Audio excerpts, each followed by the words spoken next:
Power of silence. Yeah, that's cool stuff. Um, all right. Please find a comfortable seat for our sitting practice.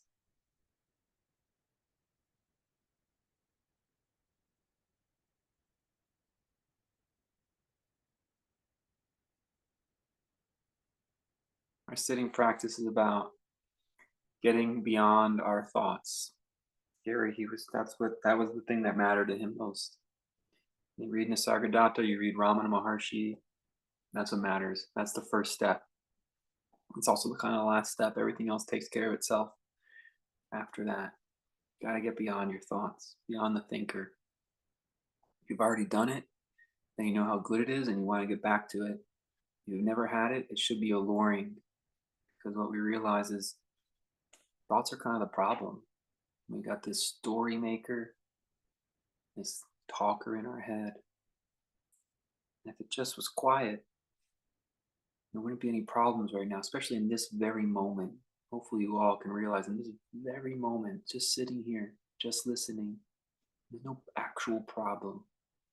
Now, you might have some things you got to take care of, responsibilities. But right now, in this moment, not a problem.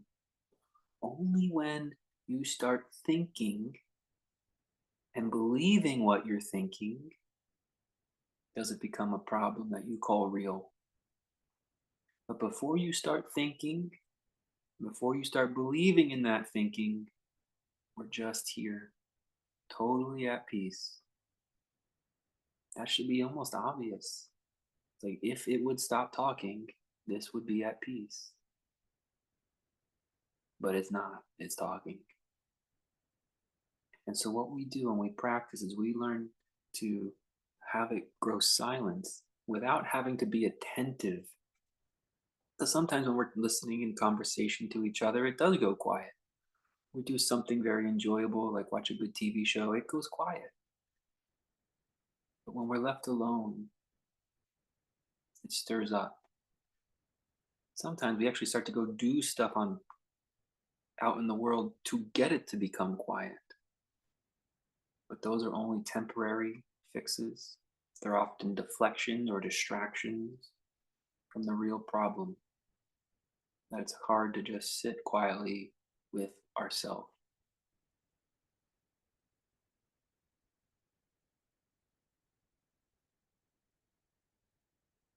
That's what we endeavor to do, to learn how easy it is. It's not a forceful thing. It's easy to sit quietly with yourself, especially once you realize how joyful it is to be yourself.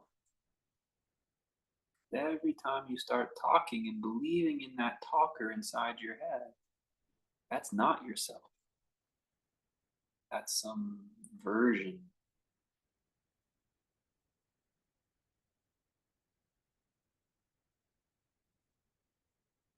And whether it's been aggrandizing yourself or deprecating yourself, it's never you.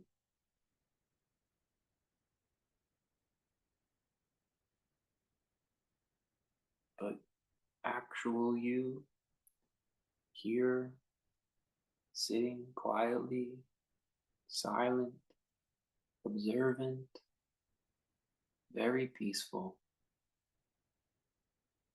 And so our practice is about turning away or moving on or getting over this talker in our head who makes the problems. And part of it, yeah, we got techniques for you. Part of it is just enduring, just being here, sitting through it until that quiet silence just becomes apparent, just becomes obvious.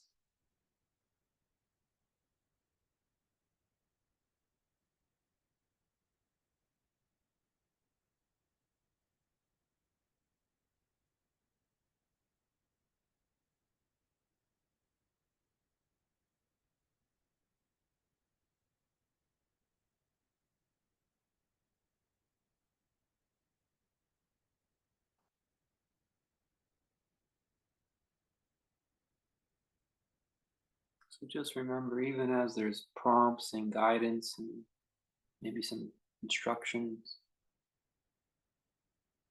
there's this just underlying enduring, allowing your awareness to grow bigger than your thought forms, bigger than your stories about yourself.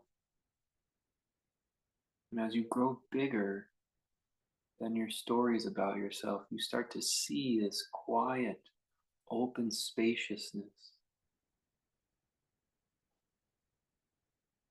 Sometimes that's all there is when the thoughts go silent.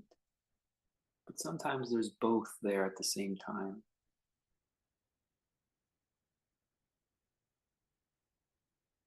Sometimes when we're not practicing very much, the talker gets so loud, we almost forget completely about the silent spaciousness. That's not you all. You're here too regular for that.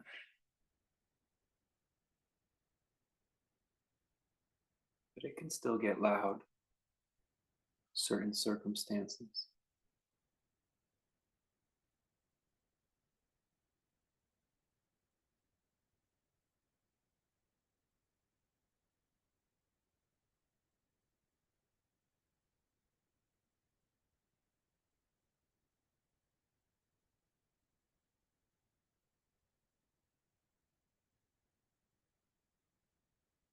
Just remember, part of what you're doing is enduring, outlasting.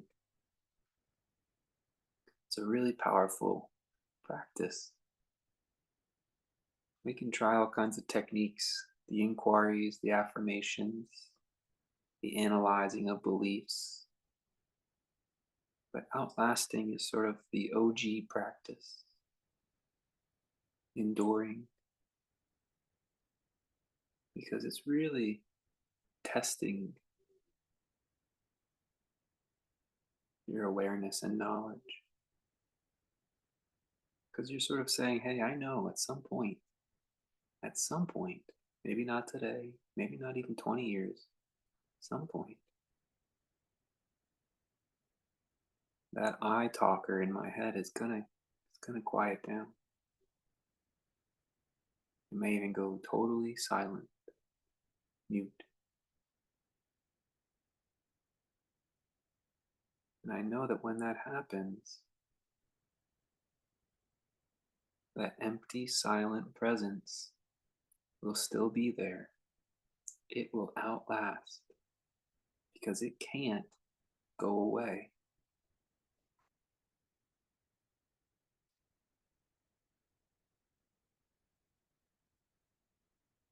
Enduring can be a very powerful practice in itself because it's sort of guaranteed.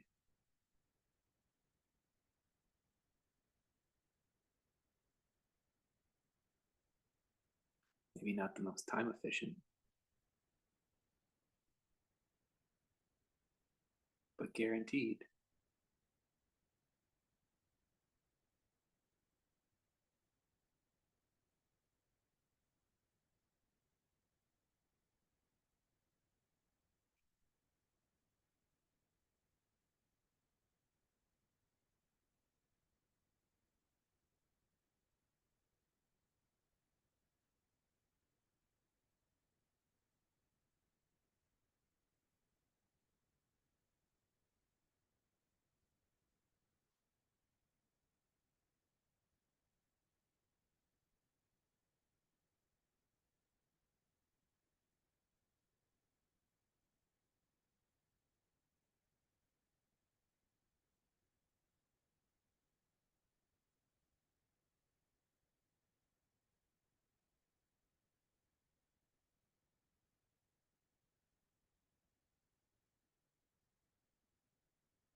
You can just endure, wait it out. You might find that your awareness just naturally, spontaneously grows bigger, grows beyond the little stories the eye likes to tell, to the point where those stories, they almost have no impact, that the joy and abundance of really love and of presence, it's so complete. That little eye talker makes no impact anymore.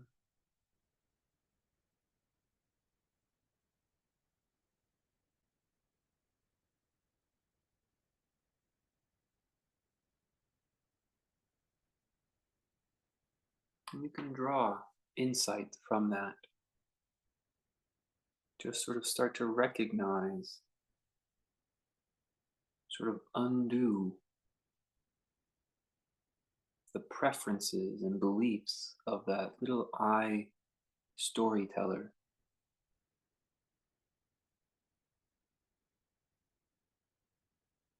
especially if you've got a persistent nag of a voice in your head. If you've got one of those persistent nags that you always end up coming back to, you can go right at it. You can go right at it. Surround it with your awareness and expose it for what it is. Just a thought.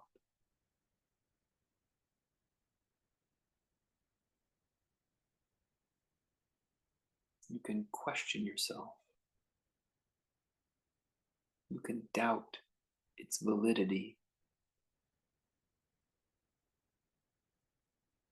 and unravel it.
Just like a good story, listen to it.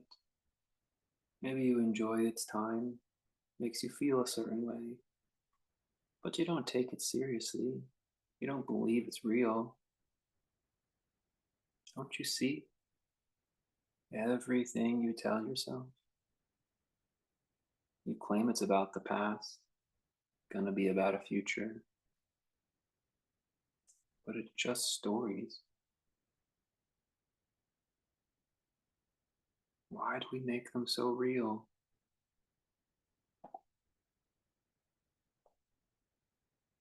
Enjoy them. Let them make you feel this way or that. Don't believe them as real.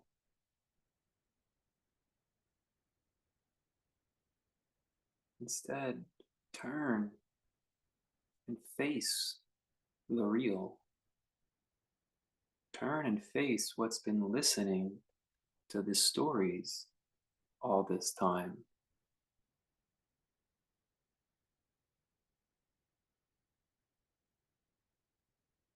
Notice it doesn't tell any stories, doesn't make any sounds. It's just quiet, silent, peaceful.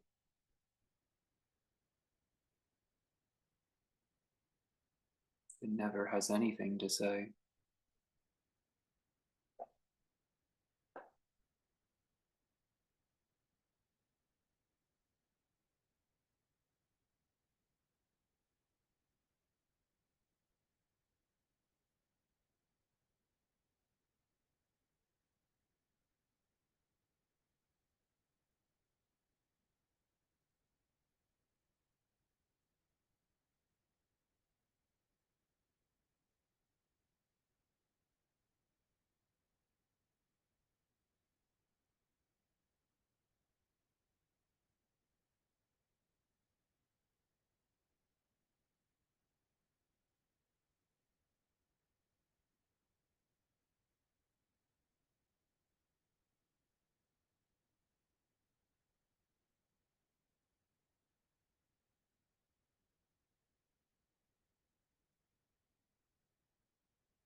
It's an entrancing feeling. When you get beyond the story, your awareness starts to hone in on this empty, silent presence.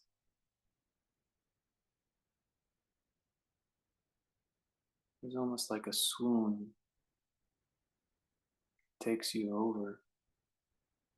It puts even more distance between you and your little stories.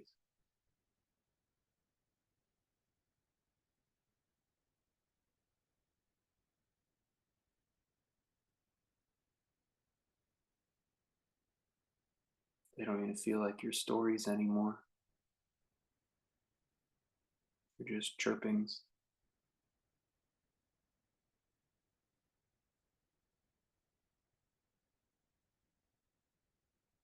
Then they're just whispers.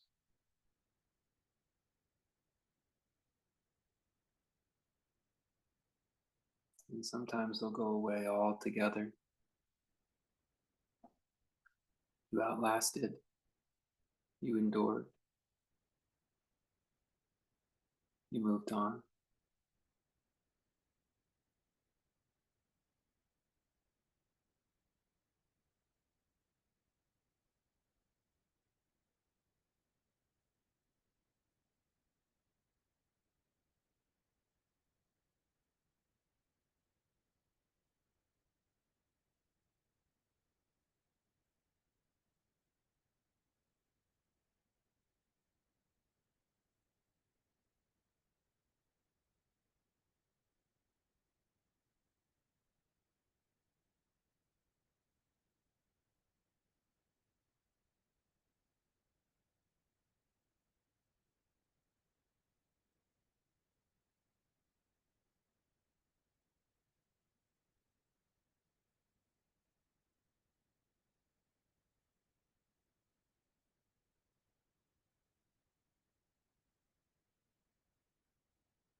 The stories are persistent,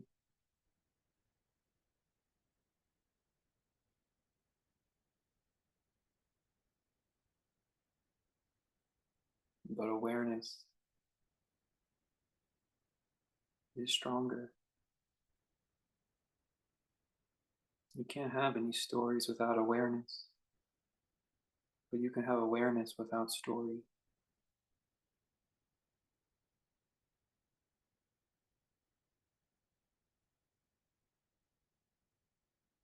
At some point, you might start to realize the stories aren't helping. They're not serving any purpose. They're not even entertaining.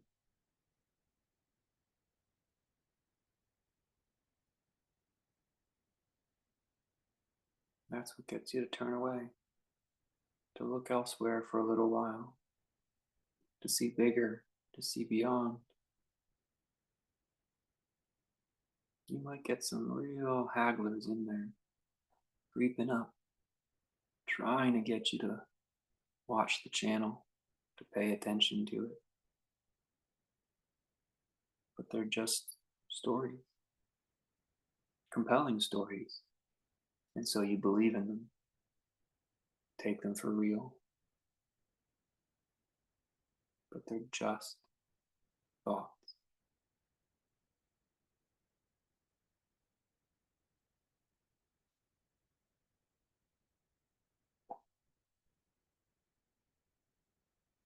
No matter what.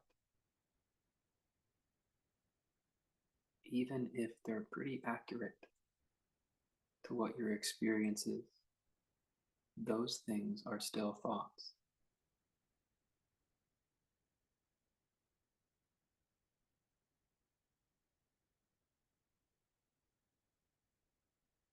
Some people spend their whole lives living in their thoughts.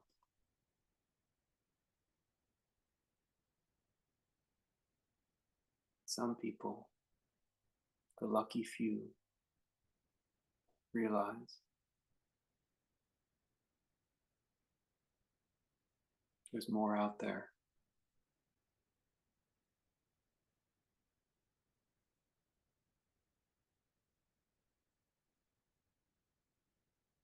There is something sacred and precious beyond our little thought stories.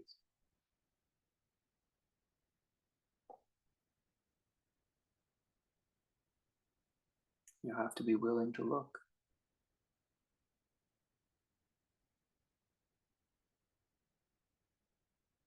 Look for what's not saying anything,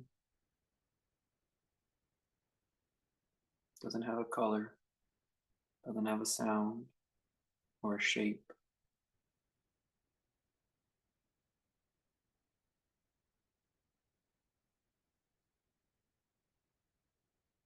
But it's there.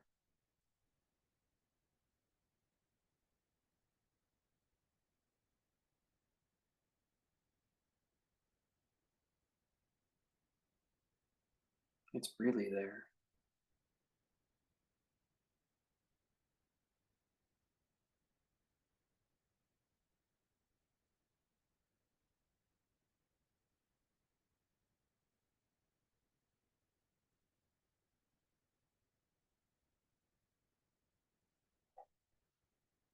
It never rises, it never falls, it never arrives, it never departs.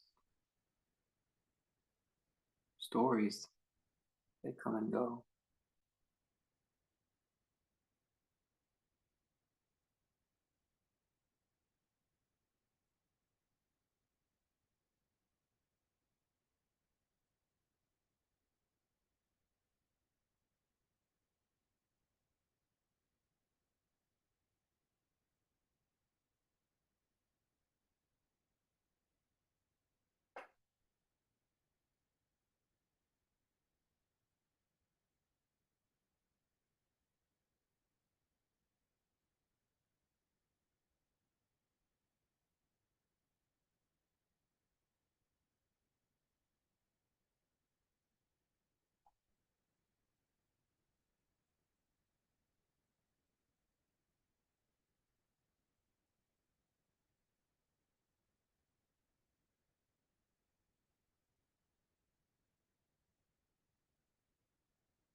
Even fatigue is a thought.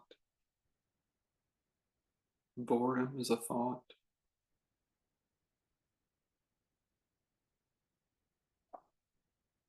The body, emotions grow fatigued, tired, bored.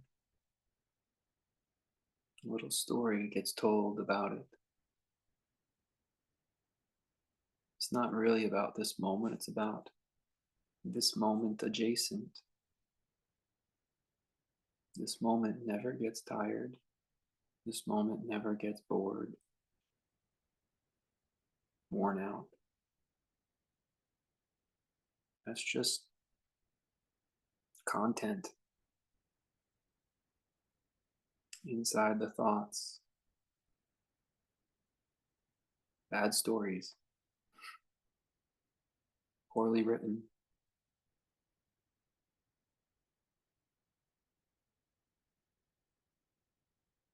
We've built monoliths, statues in our image.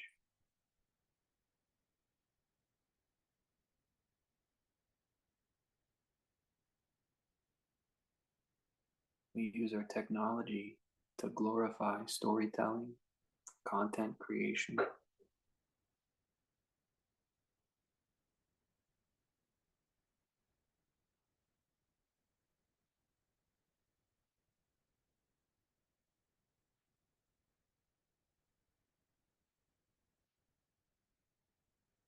At some point, we just grow tired of it,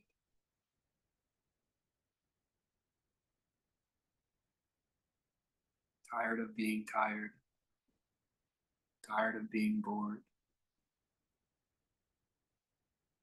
and distracted,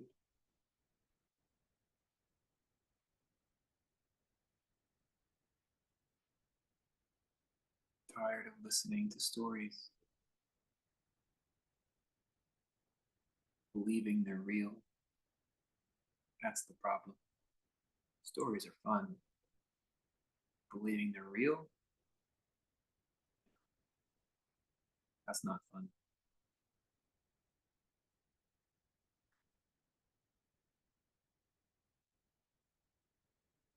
Shed the belief, leave the story.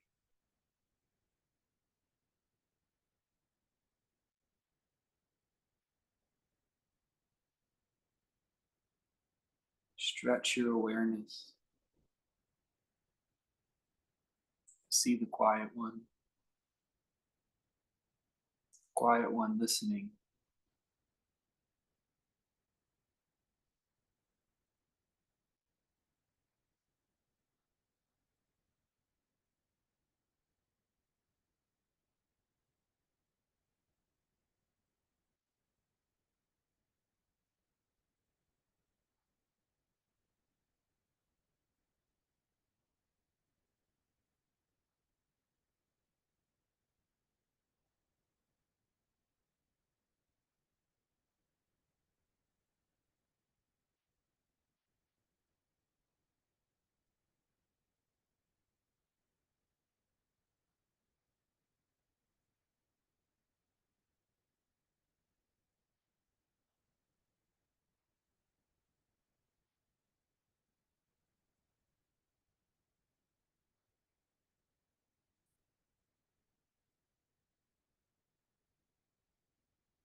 relax from the practice.